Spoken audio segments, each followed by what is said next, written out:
understand how this city is going to grow. We are a city of immigrants, and we have to keep immigrants coming here.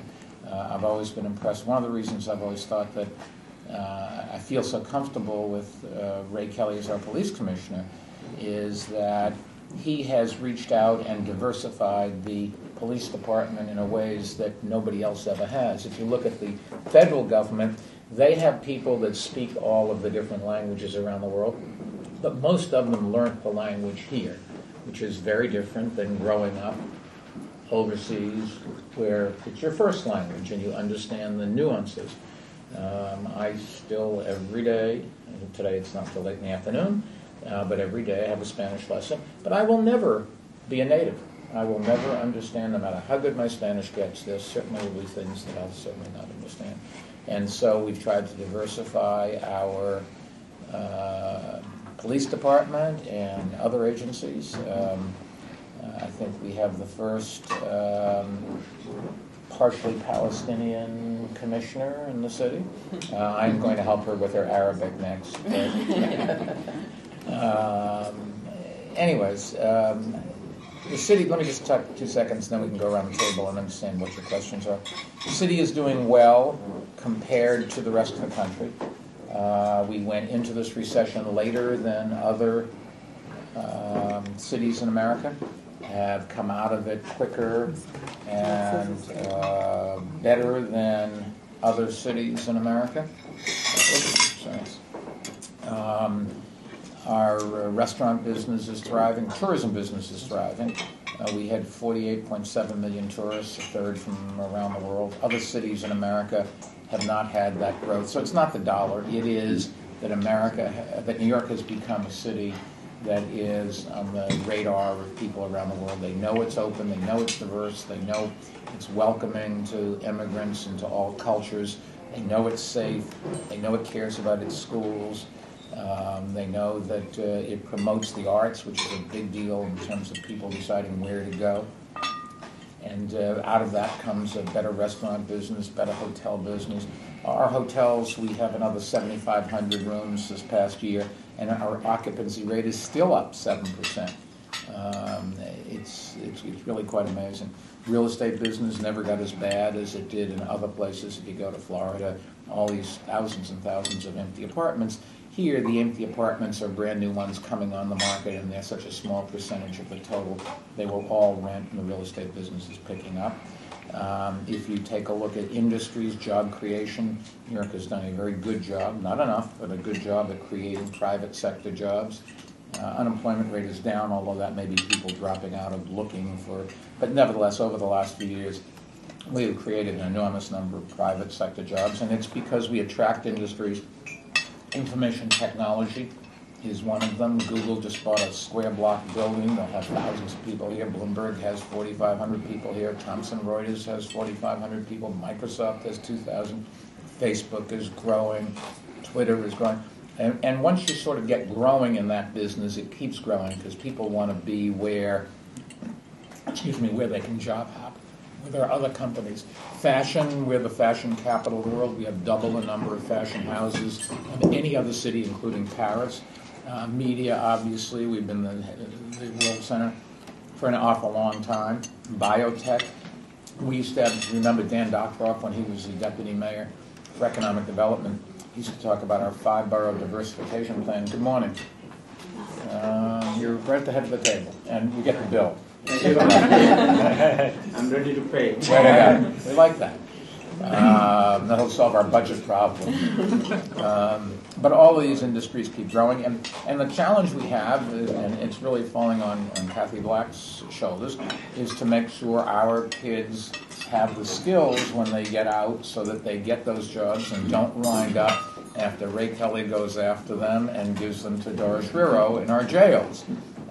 These kids can go two paths. They can go through Ray to Dora, or they can go to Rob Walsh and create jobs. I mean, that's a good example of right here. You see the different things. My girlfriend is in Cairo for 5 days, and I talked to her this morning. She said, it's unbelievable. No, pollution is terrible. She said, but the people are friendly. It is a wonderful city. She gets a great feeling. But There are an enormous number of jobs, and nobody can take the jobs because they just don't have the skills. Their public education system is a disaster. Well, ours is not great. It's better than it was. Joel Klein made a big difference. And Kathy, I'm convinced, will carry it on and make another big difference. But we are so far away as a country, as a state, and as a city from what we need. The days of a high school diploma. Today, if you want to work driving a garbage truck, work in a sanitation truck, you have to have a high school diploma or a GED. To work in most businesses, it's getting to the point you have to have at least a junior college degree, and pretty soon a four-year college degree. We can't get everybody a high school degree, and we can't even get them a high school degree that is good enough, because a lot of them, when they get to junior college or four-year colleges, need remedial work. So we have a lot of challenges ahead of us, but we are better off than other cities. And I think one of the, I'll leave you with two thoughts. One, why are we doing better? Well, one number is life expectancy. Life expectancy is a combination of low crime and faster response from fire and ambulance and better traffic regulation and no smoking and those kinds of things. Life expectancy in New York is a year longer than it is in the rest of the country, and has gone up 1 year and 7 months in the last 8 or 9 years. It's amazing. Just think about 8.4 million people living 1 year and 7 months longer. That's one of the numbers to look at, and it says we're doing a good job there, and that's one of the reasons we keep growing. Another reason we keep growing is that we are compassionate. Roughly 1 out of every 3,500 New Yorkers live on the streets. That compares to 1 out of every 96 in Los Angeles.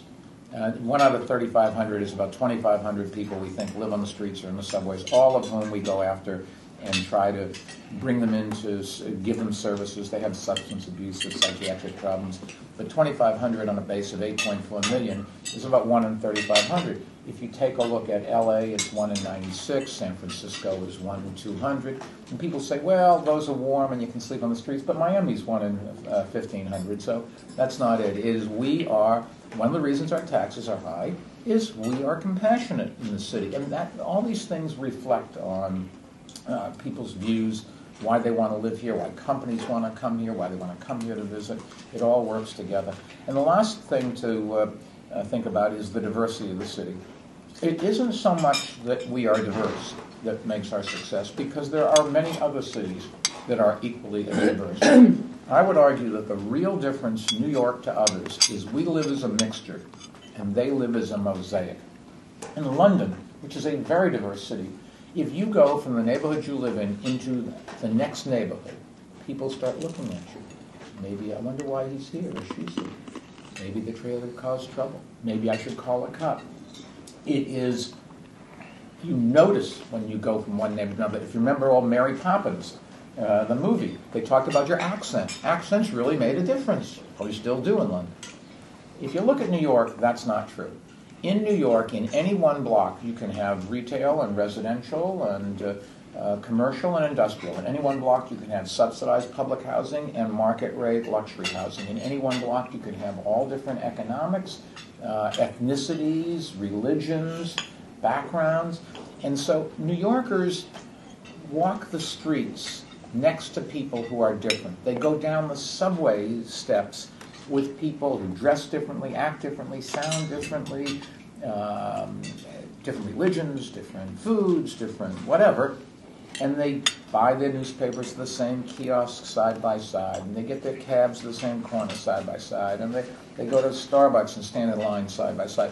And so people who are different aren't strangers, and they don't, or they're strangers, but they don't feel threatening. And that, I would argue, is the real key difference